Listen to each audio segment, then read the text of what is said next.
찬양 감사합니다.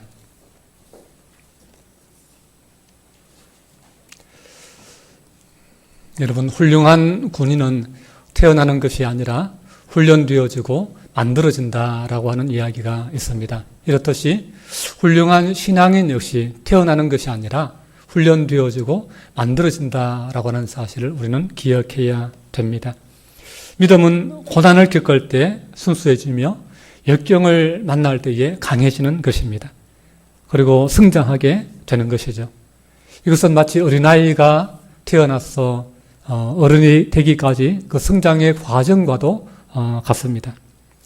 어린아이가 자라는 과정은 그렇게 단순하지 않지요. 병치를 하기도 하고 때로는 사고를 당하기도 합니다.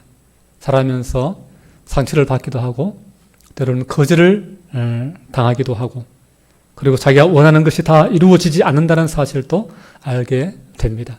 그러면서 모난 부분들이 깎이고 그리고 연약하던 부분들이 점점 강하게 되는 것입니다. 믿음의 세계도 마찬가지입니다. 실패와 좌절, 때로는 거절을 경험하게 되고 자기가 원하는 것이 다 이루어지지 않는다는 사실도 배우게 되고 수많은 시련과 연단의 과정을 통해서 어른이 되듯이 믿음도 그렇게 성숙하게 되어집니다. 하나님은 아브라함을 택하셔서 부르셨고 아브라함이 믿음의 조상이 되기를 하나님은 기대하셨고 아브라함을 통해서 하나님이 원하시는 백성들, 하나님이 원하시는 거룩한 나라를 하나님이 땅 가운데 세워하기를 원하셨습니다. 그래서 아브라함을 택하셨고 불렀습니다. 그리고 아브라함은 그 하나님의 부르심에 응답해서 순종했고 그리고 하나님이 지시하실 곳으로 향해서 믿음으로 걸어갔습니다. 아브라함은 마침내 하나님의 인도를 따라서 가나안 땅에 도착을 했습니다. 그리고 그 땅에 가서 제일 먼저 한 일은 제단을 쌓고 하나님 앞에 예배를 드린 것입니다. 그리고 거처를 옮길 때마다 목축을 했기 때문에 양떼를 끌고 다른 목축지로 이렇게 이동할 때 그곳에 도착하면 제일 먼저 한 것이 역시 하나님 앞에 제단을 쌓고 예배 드리는 것이었습니다. 하나님을 예배하고 그 하나님을 부른다라고 하는 그 의미가 무엇이겠습니까? 나는 이제 하나님 밖에 나를 도우실 분이 없고 하나님이 나의 보호자가 되십니다. 나는 하나님을 믿고 이곳에 왔습니다. 나는 이곳에 의지할 것이 아무것도 없습니다. 하나님이 나의 보호자가 되어 주십시오. 하나님이 나의 삶의 인도자가 되어 주십시오. 하나님이 내 삶의 복이 되어 주십시오. 라고 하는 것이 거처를 옮길 때마다 제단을 쌓고 하나님의 이름을 부르는 것, 그 의미입니다. 그런데 그곳에 도착한 지 오래 지나지 않아서 큰 문제가 생깁니다. 그것은 그 땅에 심한 기근이 닥친 것입니다. 오늘 본문 말씀 10절 말씀 같이 읽겠습니다. 그 땅에 기근이 들었으므로 아브라함이 애굽에 거류하려고 거리로 내려갔으니 이는 그 땅에 기근이 심하였음이라. 하나님이 가라고 해서 믿고 큰 기대와 꿈을 가지고 그 땅에 왔는데 기근이 닥쳤습니다. 여러분, 기대가 크면 뭐도 커요? 실망도 크죠. 많은 복을 기대하고 왔는데 그가 경험한 것은, 그가 만난 것은 심한 기근이었다라고 하는 것입니다. 어쩌면 마음속에 이런 생각이 들었을지도 모르겠습니다. 하필 하나님이 가라고 해서 왔는데 왜 기근이 심하게 드는 이런 지역으로 하나님 나를 이끄셨을까? 오게 하셨을까?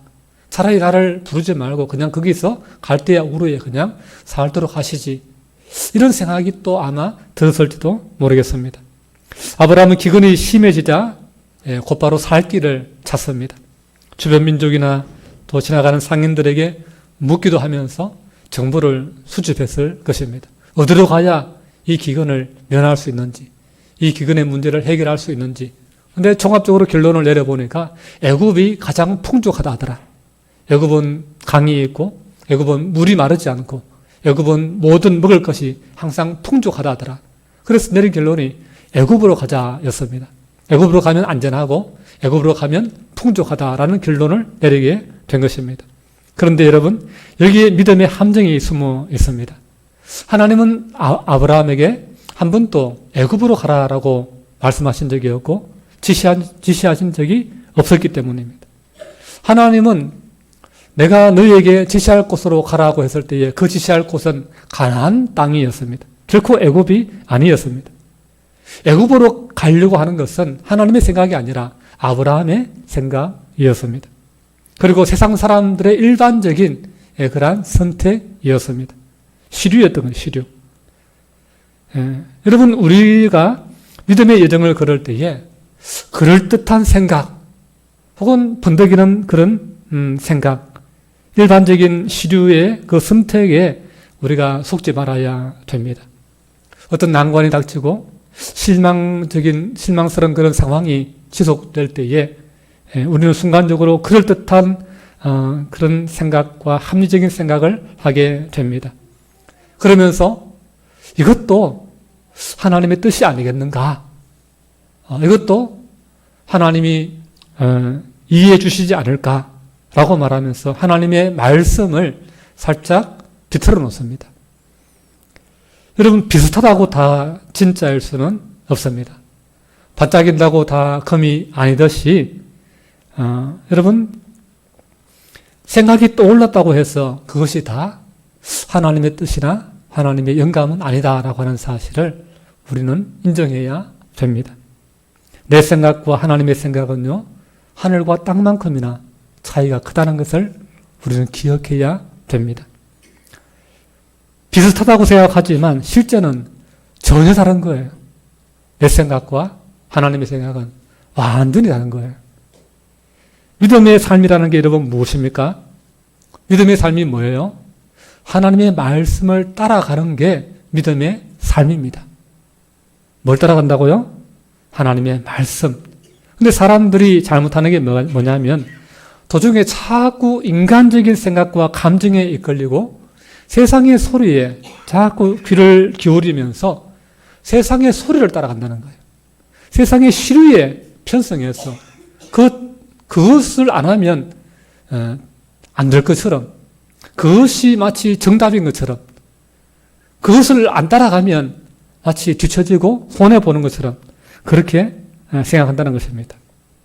그래서 깊이 생각하지 않고 영적으로 분별하지 않고 말씀에 비추어서 하나님의 뜻을 묻지 않고 그냥 내 생각, 세상의 시류, 그 흐름에 따라가 버리는 것입니다. 여러분, 20세기를 가장 큰 어둠과 혼돈으로 몰아넣었던 사건 두 개가 무엇입니까? 세상을 두 쪽으로 갈라놓았던 그 사건. 하나는 2차 세계대전이죠. 그래서 온 세상이 다 전쟁판이 되었습니다. 연합군과 독일군, 그리고 연합군과 또 일본군, 이런 어떤 세상을 두 편으로 갈라놓아져 버렸죠. 또 하나는 공산주의입니다. 자유민주주의 세상과 공산주의가 세상을 반반 갈라서 서로 또 전쟁을 하게 만들었습니다. 여러분, 2차 세계대전의 그 원인이 뭡니까? 독일이 원인인데 독일이 사실 종교개혁의 중심지가 아닙니까? 하나님의 말씀으로 말미암아 세상을 변화시키려고 했던 그 발상지가 아닙니까? 그런데 그들이 하나님의 말씀을 버리고 하나님의 말씀이 아닌 인간의 생각을 따라간 것이죠. 바로 히틀러의 사상과 생각을 따라간 것입니다. 예수 그리스도에게 우리의 소망이 있는데 히틀러가 마치 독일 민족의, 독일 국민의 그 나라의 소망이고 마치 독일의 메시아인 것처럼 그의 말을 따라가면서 히틀러를 찬양하면서 하이 히틀러 하면서 그들이 시류에 편성해서 따라감으로 말미암아 세상을 완전히 피바다로 물들게 만들었습니다. 여러분, 인간의 번뜩이는 사상, 세상의 시류에 편성한다는 것이 여러분 위험한 것임을 여러분 아셔야 됩니다. 공산주의는 어떻습니까? 사람들은 마르크스, 레닌의 그 번뜩이는 생각과 사상을 성경보다 더 진리라고 믿고 따랐습니다. 그 결과 레닌의 추종자였던 스탈린에 의해서 2천만 명이 처형을 당했고 중국의 그 마르크스 레닌주의자였던 마오쩌둥이 벌린 대약진 운동, 문화혁명에 의해서 또 수천만 명이 또 죽임을 당했습니다. 캄보디아는 또 이 공산주의 사상에 심취했던 폴포트에 의해서 국민의 4분의 1이 죽임을 당했습니다. 여러분, 이들은 다 무지한 사람들이 아니에요. 이들은 다 그냥 이렇게 시시한 사람들이 아니에요. 굉장히 그 당시에는 똑똑한 사람이었고 굉장히 사람들에게 영웅시되는 그런 나름대로 위대한 사람들이었습니다. 스탈린은 신학교까지 다녔던 사람이고 글 쓰는 재주가 뛰어났던 그러한 지식인입니다. 마오쩌둥도 똑똑한 수재였습니다. 그리고 학교를 세워서 후학을 양성하면서 교장까지 했던 그러한 뛰어난 인재였고 존경받는 사람이었습니다. 캄보디아의 폴포트는 프랑스 유학까지 다녀왔던 그 당시에 그 나라에서 희망이고 인재였습니다. 그랬던 사람들이 그렇게 똑똑한 사람들이었지만 번덕이는 인간의 생각에 사로잡히고 세상의 시류에 휩쓸려서 잘못된 인간의 생각을 마치 하나님의 진리인 양 그렇게 추정하고 그것들을 위해서 자기의 삶을 던졌을 때에 세상을 완전히 지옥 같은 세상을 만들어버렸습니다. 서로 의심하게 만들고 서로 감시하게 만들고 서로 고발하게 만들고 서로가 서로를 죽이게 만드는 그러한 지옥의 세상을 만들었습니다. 여러분, 우리는 영적인 분별력을 가져야 될 줄로 믿습니다. 인간의 생각이 아닌 하나님의 말씀을 따라가야 합니다. 여러분, 믿음 생활이라고 하는 것은 세상의 주장을 따라가고 번덕이는 인간의 생각을 따라가는 것이 아니라 하나님의 말씀을 따라가는 것인 줄로 믿습니다. 이해가 되지 않아도 어려움이 있고 기근이 있어도 때로는 실망스럽고 절망스러운 상황에 놓여도 우리는 그것이 하나님의 말씀이라고 한다면 그것이 하나님의 말씀이기 때문에 우리는 그 말씀을 붙잡고 따라가는 것이 믿음인 것입니다. 환경이 어렵다고 이익이 줄어든다고 해서 여러분의 믿음을 세상적인 인간적인 생각 뒤에 놓지 마십시오. 고난이 온다고 해서 하나님을 놓지 말고 세상을 붙들지 마십시오. 여러분, 가만히 있으면 뒤처지는 것처럼 느껴지고 죽을 것처럼 그렇게 답답해도 여러분 죽지 않습니다. 망하지 않습니다. 하나님이 책임져 주십니다. 하나님의 이름을 부르고 하나님을 붙들면 거기에 소망이 있습니다. 끝까지 말씀대로 믿고 밀고 나가셔야 될 줄 믿습니다. 여러분, 하나님의 어리석음이요 사람의 지혜보다 뛰어난 줄 믿습니다. 하나님의 약함이 세상의 사람의 강함보다 더 강하다고 성경은 우리에게 말씀하고 있습니다. 그래서 아브라함은 세상을 믿고 의지하고 거기에 온 것이 아니지 않습니까? 뭘 믿고 온 거예요? 하나님 믿고 온 거예요.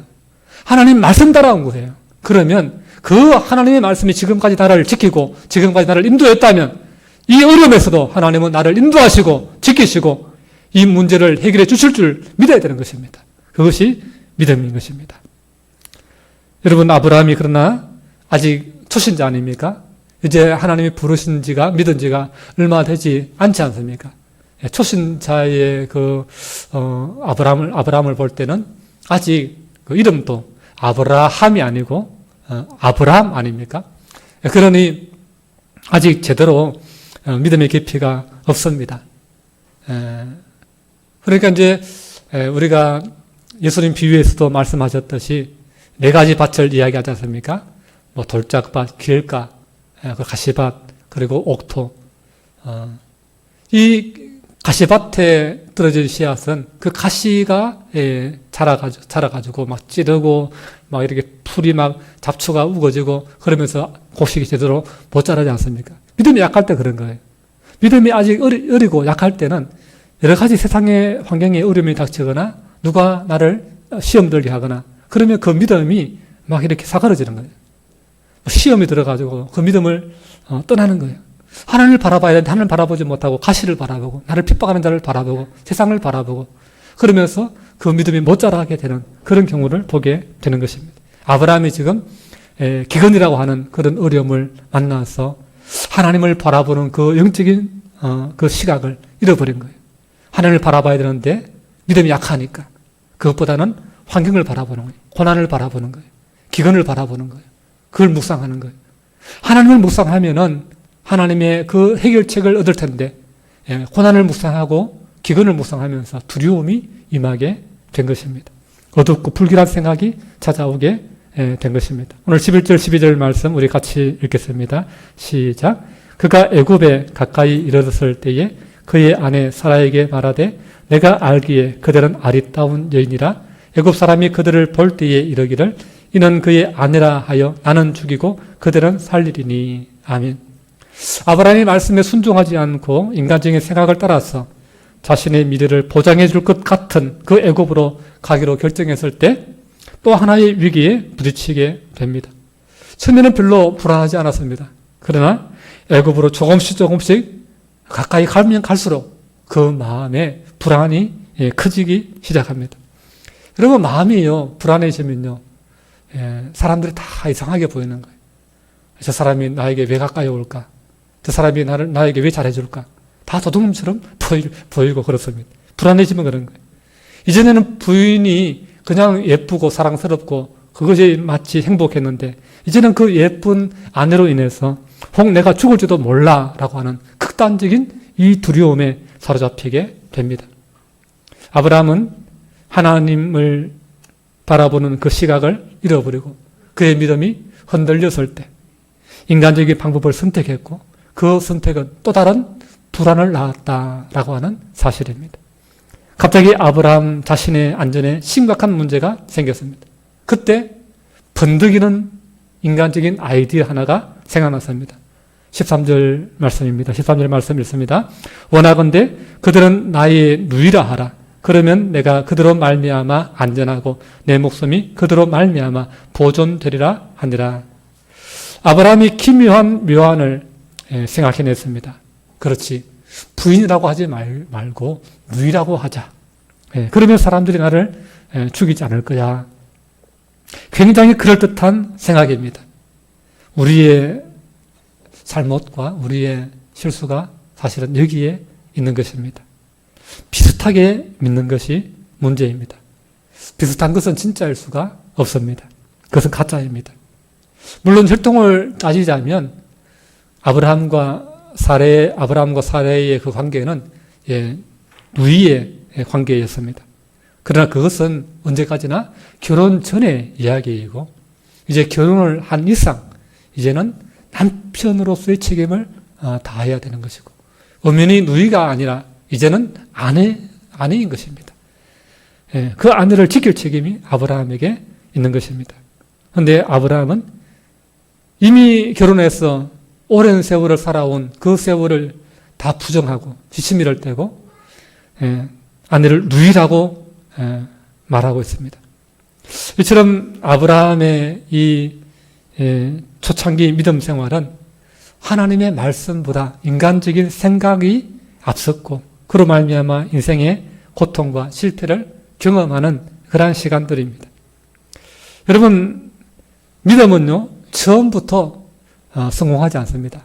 믿음은 처음부터 큰 믿음이 되지 않습니다. 믿음은 여러 가지 어려움들을 만나면서 그 믿음이 자라게 됩니다. 하나님을 처음부터 깊이 아는 게 아니에요. 여러 시험을 만나고 어려움을 만나고 연단을 거쳐서 우리가 하나님 안으로 더 깊이 들어가게 되고 하나님을 더 깊이 만나게 되는 것입니다. 아브라함이 기근을 만났지요. 거기서 하나님을 더 깊이 알게 되는 그런 은혜가 있는 것입니다. 우리의 삶에도 기근을 만납니다. 그러나 여러분, 거기에 주저앉지 마십시오. 믿음이 진짜인지 가짜인지 기근을 만나볼 때에 내 믿음을 측량할 수 있게 되는 것입니다. 그래서 기근이 중요합니다. 기근은 우리를 위기 앞에 끌고 가기도 하지만 또한 그 기근은 나의 믿음을 진실한 믿음으로 성장시켜 주기도 합니다. 우리 14절 말씀 같이 보겠습니다. 시작. 아브라함이 애굽에 이르렀을 때에 애굽 사람들이 그 여인이 심히 아리따움을 보았고. 아멘. 아브라함과 아내 사레가 애굽에 도착하니까 아니나 다를까 우려하던 일이 일어났습니다. 이 여자와 어떤 관계냐라고 그 사람들이 물었고 아브라함은 이 여자는 내 아내가 아니고 내 누이다라고 말했습니다. 믿음을 잃고 세상의 눈치를 보기 시작하면서 불안과 염려가 엄습합니다. 여러분, 불안하면요, 가장 지혜롭게 생각한다는 것이 가장 어리석은 결과를 가져오게 됩니다. 가장 지혜롭게, 가장 잘 묘하느라고 생각했던 그것이 오히려 내 인생을 더 옥죄게 만드는, 인간의 지혜라고 하는 것은 자기 꾀에 자기가 넘어지고 빠지는 그러한 것입니다. 그러나 하나님의 지혜는 우리에게 생명을 주고요, 우리에게 평안을 주고, 우리에게 살 길을 주고, 우리에게 복을 줍니다. 여러분, 드디어 사건이 일어나게 되었습니다. 15절 말씀 가셨습니다. 시작. 바로와 고관들도 그를 보고 바로 앞에서 칭찬함으로 그 여인을 바로의 궁으로 이끌어 들인지라. 아멘. 문제는 바로의 대신들이 그 아브라함의 아내 사례를 보았던 것입니다. 부인이라고 하면 될 것을 자신의 누이라고 하니까 바로의 대신들이 이렇게 아름다운, 그러니까 이제 애굽은 아프리카 그 북쪽이지 않습니까? 그러나 아브라함의 출신지는 바벨론, 페르시아, 지금의 이란이니까 피부 색깔도 다르고 얼굴 생김새도 다르고, 그러니까 굉장히 매력적으로 보일 수밖에 없지요. 이 아름다운 여인을 우리가 보기에 이렇게 좋은데 우리 왕도 이 여인을 본다면 얼마나 좋아하실까? 왕이 아마 알게 된다면 아마 아내로 삼으실 거야. 왕이 잘 보이기 위해서 그 여인을 바로의 궁으로 데려가는 것입니다.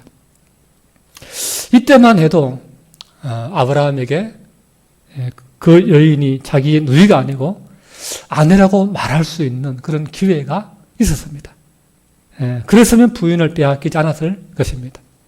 그러나 아브라함은 하나님을 믿고 하나님께 의탁하기보다는 세상을 더 두려워하였고 자기 생각을 더 믿었습니다. 그래서 인간적인 생각을 부리지 못하고 끝까지 부인을 부인이라고 말하지 못하고 누이라고 말하고 말았습니다.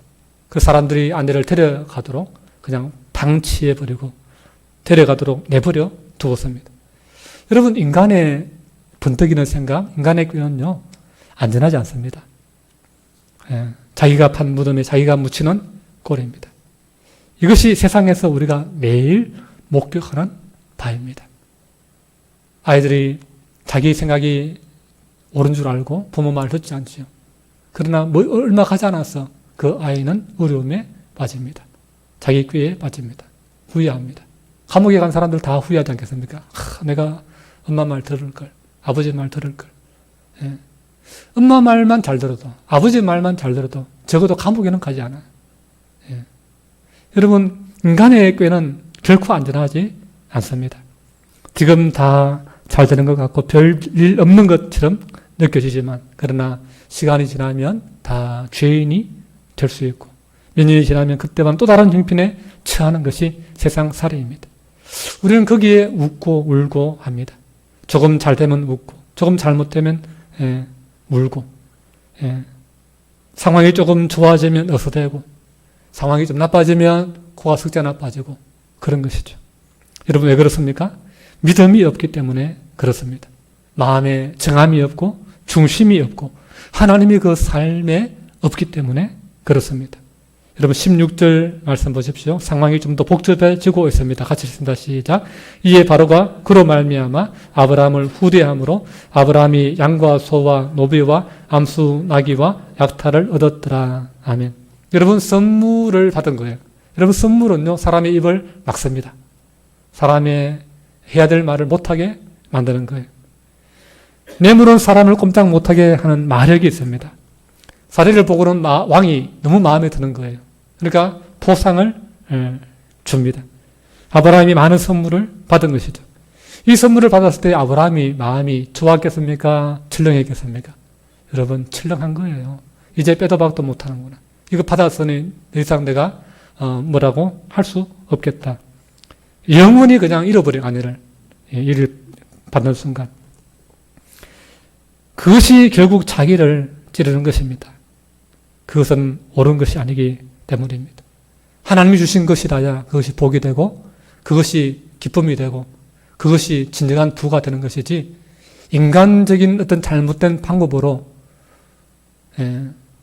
인간적인 꾀로 얻어낸 것들은요 결국 다 복이 아니라 화가 된다는 사실을 기억해야 됩니다. 이 모든 위기가 어디에서부터 시작이 된 것입니까? 기근입니다. 기근이 왔을지라도 하나님께서 가나안에 있으라고 말씀하시면 가나안에 있어야 됩니다. 혹 애굽에 내려갔다 할지라도 거기서 하나님께 자기의 아내와 자기의 생명을 보호해달라고 요청했더라면 거기서도 역시 문제가 더 심각해지지 않았을 것입니다. 여러분, 우리가 어떤 상황 가운데 어떤 어려움에 봉착하더라도 하나님을 놓쳐서는 안 될 줄로 믿습니다. 어려우면 어려울수록 우리는 세상으로 달려가는 것이 아니라 말씀 앞으로 달려와서 그 말씀 앞에 우리의 무릎을 꿇어야 될 줄로 믿습니다. 하나님을 놓는 것이 아니라 세상을 놓고 하나님을 붙들어야 되는 줄로 믿습니다. 진짜 힘들고 진짜 어렵고 진짜 죽을 것 같으면 뭘 붙들어요? 하나님을 붙들어요. 진짜 죽을 것 같으면 우리는 하나님을 붙듭니다. 그런데 사람은 그 전까지는 자기 생각을 붙듭니다. 자기의 방법을 고집합니다. 세상을 붙듭니다. 거기에 믿음이 없기 때문에 그런 거예요.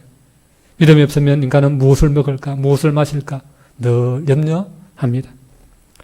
믿음도 좋지만 일단 살아야 되지 않나 이렇게 합리화시킵니다. 하나님의 뜻보다 눈앞에 닥친 문제와 현실이 더 중요하다고 여기고 쉬워 보이는 인간적인 선택을 합니다. 여러분, 요즘 주식시장이 워낙 이렇게 폭등을 하고 다 주식으로 돈 벌었다고 하니까 포모라고 하는 그런 공포를 느낀다고 하지 않습니까? 그래서 난 포모가 뭔가 이렇게 난 몰랐어요. 찾아보니까 Fear of Missing Out의 약자더라고요. 그러니까 소외되는 것의 두려움이라는 뜻이 포모라고 하는 그런 의미이더라고요. 그러니까 남들 다 이렇게 돈 버는데 나 혼자 주식을 안 가지고 있었어. 주식에 투자를 안 해서 나 혼자 돈을 못 벌고 있는 것이 아닌가, 나 혼자 소외되는 것이 아닌가, 나 혼자 뒤처지는 것이 아닌가라고 하는 그 두려움이 있다라고 하는 것이죠. 그래서 주식의 숫자도 모르는 사람들이 너도 나도 은행에 적금 깨고 주식시장으로 뛰어든다라고 하는 그런 뉴스를 보게 됩니다. 인간의 최대의 약점은 오래 버티지 못한다는 것입니다. 고통 속에 오래 머물지 못한다는 것입니다. 사람은 누구든지 행복하고 편하고 쉬운 길을 가려고 합니다. 우리는 평생 그런 마음으로 세상을 살아왔습니다. 성공하기를 원하지 않는 사람이 어디 있으며 편하기를 원하지 않는 사람이 어디 있겠습니까? 그러나 그것을 추구해 보지만 남는 것은 허무함이다라고 하는 사실입니다. 17절 말씀 보십시오. 아주 중요한 구절입니다. 우리 같이 읽습니다. 시작. 여호와께서 아브라함의 아내 사라의 일로 바로와 그 집에 큰 재앙을 내리신지라. 아멘. 여기서 우리는 첫째 아브라함은 실패했고 실수하고 낭패를 보았지만 하나님은 절대 아브라함을 포기하지 않으셨다라고 하는 사실을 알 수가 있습니다. 여러분, 인간은 흔들립니다. 그러나 하나님은 흔들리지 않으시는 분입니다. 인간은 생각이 바뀌어요. 믿음의 생각을 가졌다가도 환경이 어려우면 믿음을 놓아버리고 인간적인 세상적인 생각을 가져갑니다. 사람의 소리를 따라갑니다. 그러나 하나님의 생각은 바뀌지 않습니다. 하나님의 말씀은 진리이고 그 진리는 변하지 않기 때문입니다. 할렐루야. 그래서 우리는 흔들리지 않는 하나님을 우리는 발견해야 됩니다. 오늘 말씀을 통해서 우리는 흔들리는 세상을 붙들 것이 아니라 흔들리지 않는 하나님을 붙잡아야 됩니다. 늘 시대를 따라서 생각도 바뀌고 문화도 바뀌고 사상도 바뀌고 가치도 바뀌지 않습니까? 지금 AI 시대가 되면서 그 엘리트 계층들이 차지했던 그 직업들이 다 흔들리고 이제까지 전시하고 무시했던 전장에서 막 손으로 수고하고 했던 그런 직업들이 오히려 더 오래 살아남을 거라고 그러면서 앞으로 이제 더 비싼 어떤 그런 임금을 기대하는 그런 세상이 되지 않습니까? 세상은 계속 바뀌는 거예요. 여러분, 바뀌는 세상에 휩쓸리지 마시고 바뀌지 않는 하나님의 진리의 말씀을 우리는 붙잡아야 될 줄로 믿습니다. 하나님이 아브라함의 인생에 드디어 개입을 하십니다. 지금까지는 하나님이 지켜보고만 계셨습니다. 네가 믿음을 떠나면 어떻게 되는지 하나님이 직접 한번 겪어보라 라고 하는 것입니다. 하나님 없이 내가 문제를 해결할 때는 마치 어린아이가 실타래처럼 얽힌 그 연줄을 막 풀려고 하다가 더 얽혀놓고 더 망쳐놓듯이 우리 인생이 그런 거예요.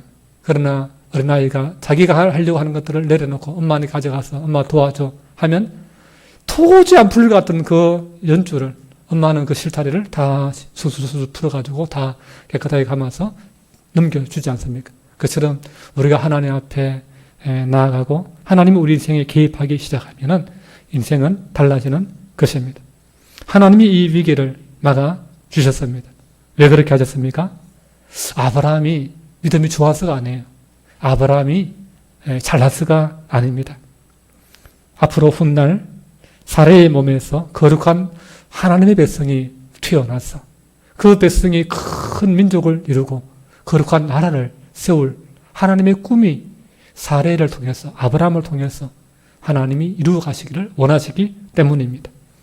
아브라함의 씨에서 하나님의 백성이 나오고 하나님의 나라가 세워지고 거기서 메시아 예수 그리스도가 태어날 것을 하나님은 계획하고 계셨기 때문에 그렇습니다. 그래서 그가 부족하고 연약하지만 하나님은 그를 보호하시고 구원해 주시고 은혜로 이끄시기를 원하신 것입니다. 여러분, 내가 항상 믿음이 좋았기 때문에 항상 내가 옳은 선택을 했기 때문에 여러분이 이 자리에 있는 것이 아니에요. 하나님의 특별한 사랑 때문에 하나님의 긍휼하신 은혜와 그 선하심과 하나님의 도우심 때문에 오늘 우리가 이 자리에 있는 줄 믿을 수 있기를 축복합니다. 하나님은 우리 인생에 은혜를 베푸신 거예요. 하나님의 개입이 우리 인생 가운데 있었던 거예요. 저는 하나님이 여러분의 인생 가운데 더 많이 개입해 주시기를 축복합니다. 나는 실패하고 실수했지만 부인을 잃어버릴 뻔했지만 그러나 하나님이 개입하셔서 그 가정을 지켜주시고 그 잃어버린 아내를 되찾아 주셨습니다. 하나님은 더 이상 갈 곳이 없을 때 길이 되시고 인간이 더 이상 희망이 없게 되었을 때에 소망이 되시는 분이십니다. 예수님은 뭐라고 했습니까? 내가 곧 길이요 진리요 생명이니 말씀했습니다.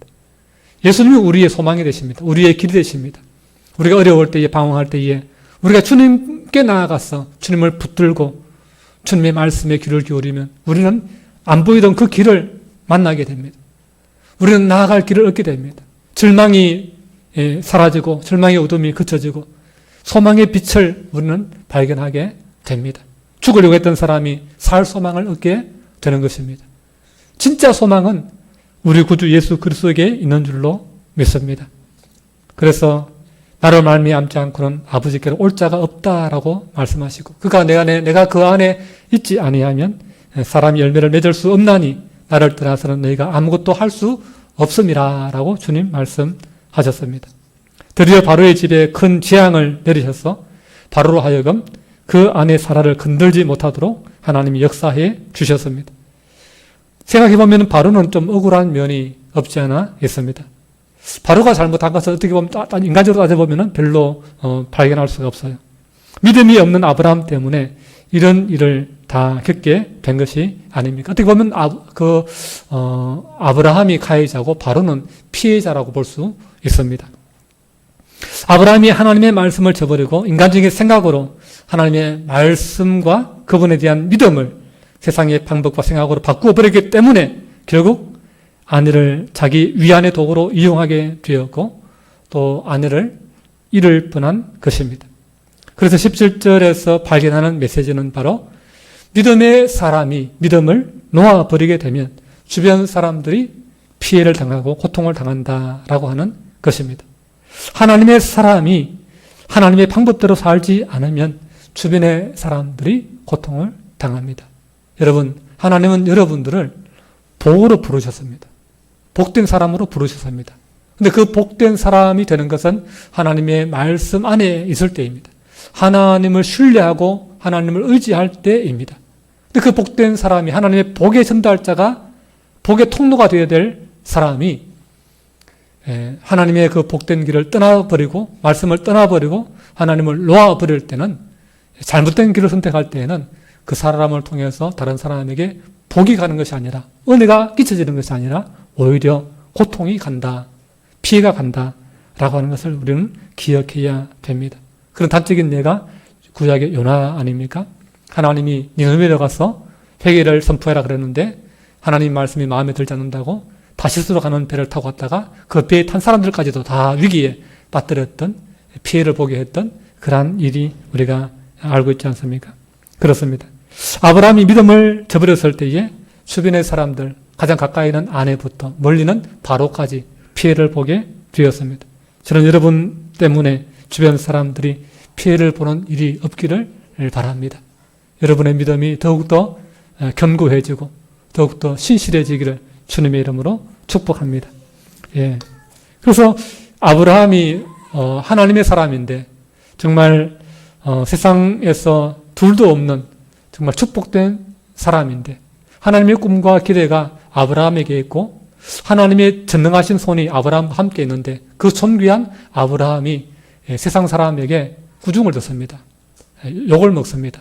네가 왜 나에게 거짓말했어? 내가 이런 고통을 겪게 하느냐? 네 왜 나한테 거짓말했냐? 그러면서 아브라함이 욕을 먹습니다. 예, 참 그러니까 이 믿음을 잃어버리면 우리 삶 가운데 인생이 더 어려워진다라고 하는 사실을 우리가 기억해야 됩니다. 여러분, 아브라함이 만났던 그 기근은 아브라함만 만나는 게 아니에요. 우리도 만난다는 사실을 기억하셔야 됩니다. 그런데 그 기근을 만났을 때에 우리는 그 기근을 피해서 도망가는 것이 아니라 그 기근을 믿음으로 견뎌내야 된다라고 하는 것입니다. 하나님은 여러분에게 이 고난을 통해서 믿음을 보게 하시기를 원하시며 이런 고난과 기근을 이길 수 있는 강한 믿음의 사람으로 연단하기를 원하십니다. 그래서 그 자리에서 견디며 혹은 하나님의 방법을 구하고 하나님의 인도를 믿고 버티면 신실하시고 약속을 지키시는 하나님은 반드시 우리에게 살 길을 열어주시는 줄 믿습니다. 우리의 삶을 보호하시고 인도하시는 줄 믿습니다.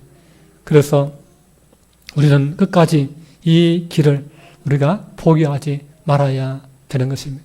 예수님이 만약에 져야 될 십자가 그거 힘들다고 인간적인 생각하고 십자가 지지 않았다면 우리가 어떻게 되겠습니까? 인류의 구원은 물 건너가게 되는 것입니다. 우리는 말씀의 자리, 믿음의 자리를 피하는 것이 능사가 아닙니다. 믿음의 자리를 지키고 하나님의 말씀을 기다리는 것이 진정한 해결책이다.